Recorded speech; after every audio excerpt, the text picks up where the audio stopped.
Well, it was a Saturday. I had a long week, a lot of work at the garage, and I was itching to hit the trails and clear my head. It was a perfect day for a hike.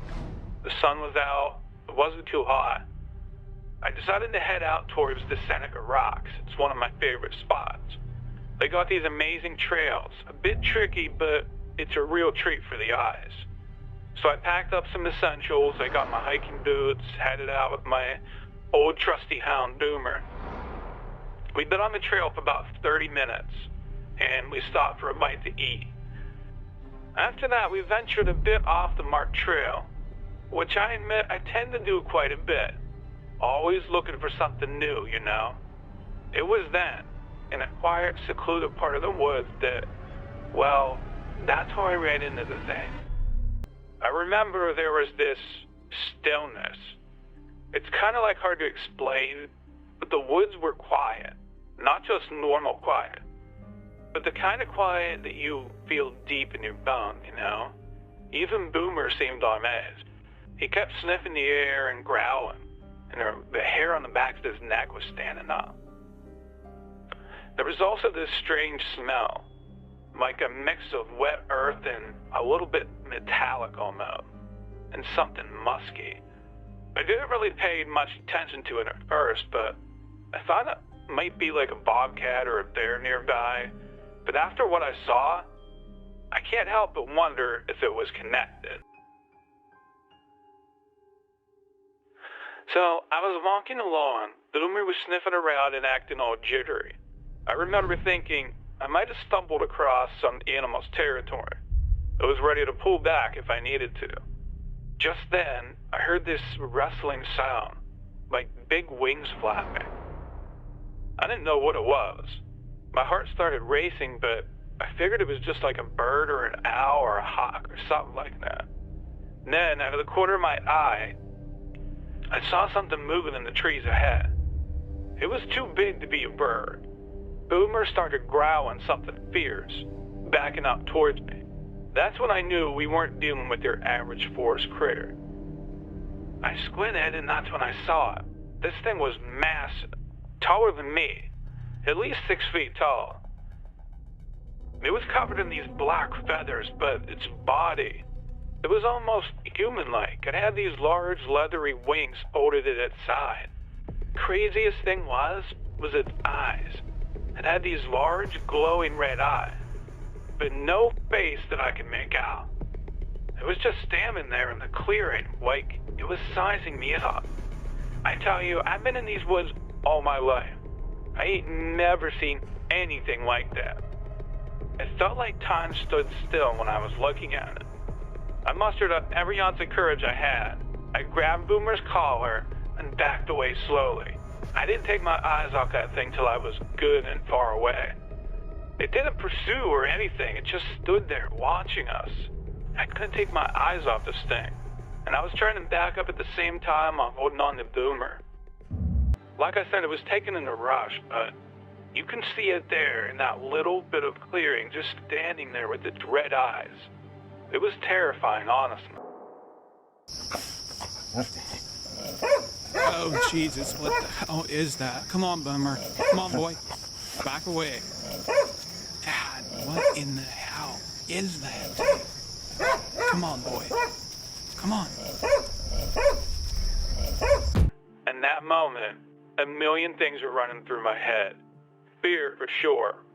I've come face to face with bears, even a rattler once, but nothing compared to this. It felt so strange, like I was looking at something that wasn't supposed to exist. Part of me was in disbelief, you know, thinking my eyes were playing tricks on me, but then there was this deep, primal part of me that just knew this thing was real. But I was staring at something truly evil. And if I'm being completely honest, there's a little bit of fascination there too. Like, despite me being terrified, I was in awe of this thing. Of their just raw strangeness of it. The It looked like it walked straight out of a legend or something. But don't get me wrong, I wasn't about to stick around and study it. Getting myself and Boomer to safety was my top priority. That's the part that still gets me. It didn't move. It didn't make a sound. It just watched us. Its eyes tracked us as we moved back. There was no sign of aggression, which was a little unsettling in its own way. It was like we were on its turf and it knew it. I remember gripping Boomer's collar so tight I could feel him shaking under my hand. I kept my eyes on that creature backing away slowly and just steady, not wanting to spook it into any action. Every sound, every rustle of the leaves had me on edge. I couldn't afford to turn my back on it. The farther we got back, the more those red eyes seemed to glow. But it just stood there, silent and unmoving. And when we were finally far enough away that I could barely make it out through the trees, I finally turned and made a beeline back towards the trail. I couldn't hear any movement. I didn't get the sense that it was following me or anything. But the way it watched us, it was like it was letting us go. Or maybe it just wasn't interested in me. I don't know. All I know is that by the time we got back to the trail, my heart was pounding. And I was about ready to pass out from the adrenaline. But I knew we had to keep moving. I had to get as far away as possible. I'll be honest with you, before this encounter, I was one of those folks who just listened to the Mothman tales with a grain of salt. I figured they were just stories, local folklore, you know? I mean, a man-sized winged creature with glowing red eyes. It sounds like something straight out of a comic book. But after what I saw that day, I just can't dismiss it anymore. What I saw in those woods was real, man. It was there, right in front of me.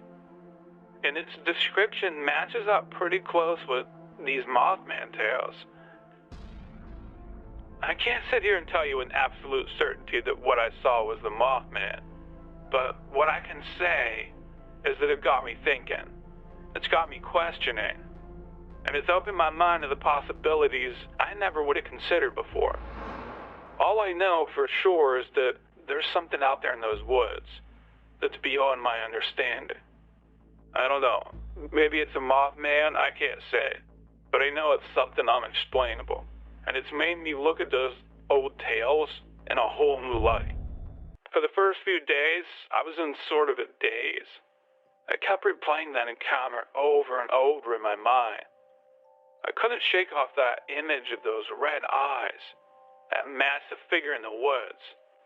I didn't go out hiking for a good while after that. I just couldn't bring myself to it. I did tell a few people, close friends, family. Some were skeptical, of course, as is to be expected, but others, especially those who lived there long enough and heard those old stories, they didn't dismiss it outright.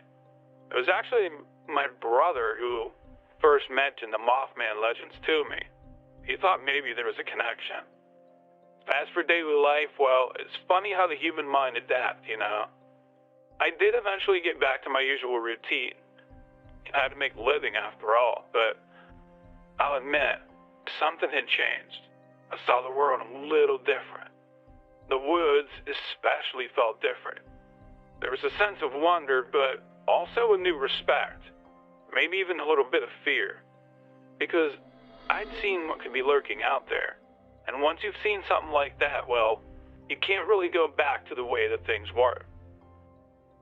I think if anything, this experience has made me more open to the unknown. I lived my whole life believing I knew the woods, that I understood the world around me.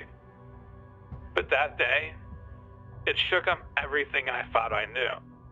It made me realize there's so much that we don't understand, so much we can't explain, and while that can be a little intimidating, it's also quite fascinating.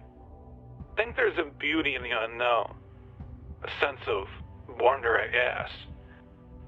The world is definitely a lot bigger and stranger than what I thought.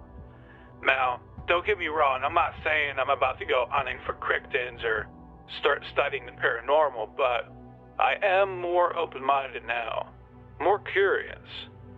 I've learned to question, to not take things at face value.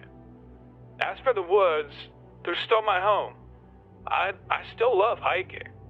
I still feel at peace among the trees.